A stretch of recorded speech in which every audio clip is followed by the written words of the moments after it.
Hey y'all, and good now, whenever and wherever this finds you. Welcome to today's episode of Pontification by TC.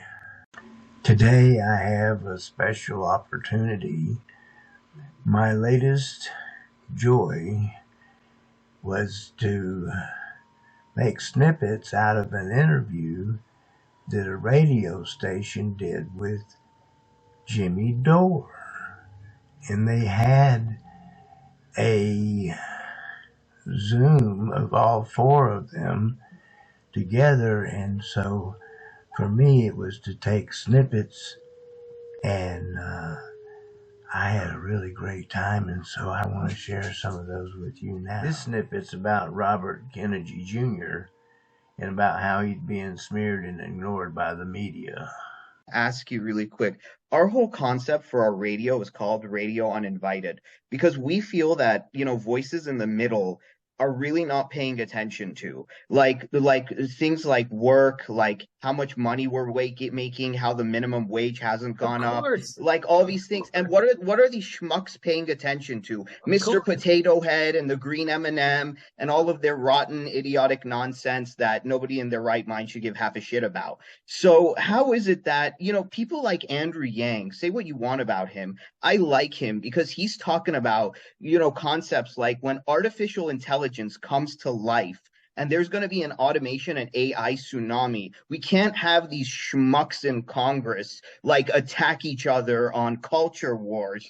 It's like it boggles my mind and it infuriates me. So what are we going to do to get the incentives off of these culture war wedge issues and more into things like, why is it that Lindsey Graham is shilling for a billionaire with his own private jet when he wants to cut it things like Social Security? This man is a disgrace. Like, I'm kind of on fire. So the problem is, of course, that the media has been bought by a handful of billionaires, and so that's that.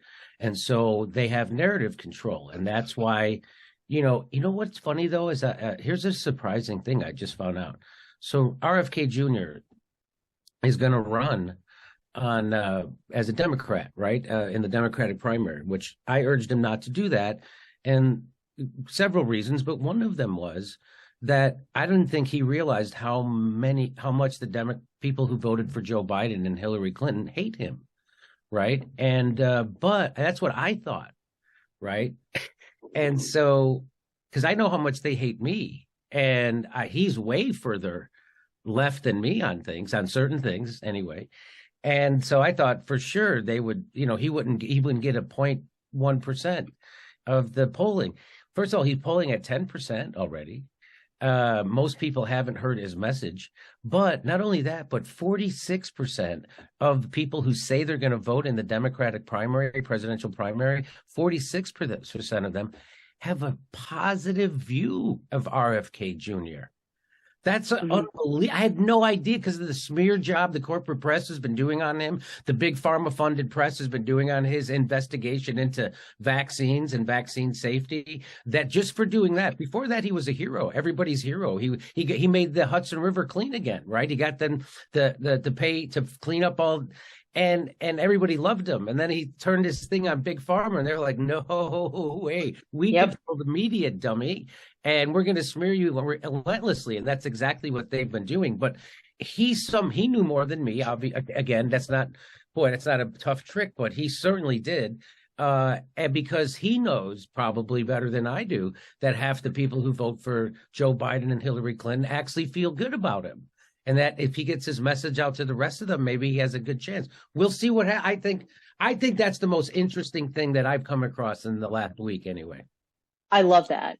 I just love Jimmy Dore and the way he talks with such passion and righteous indignation.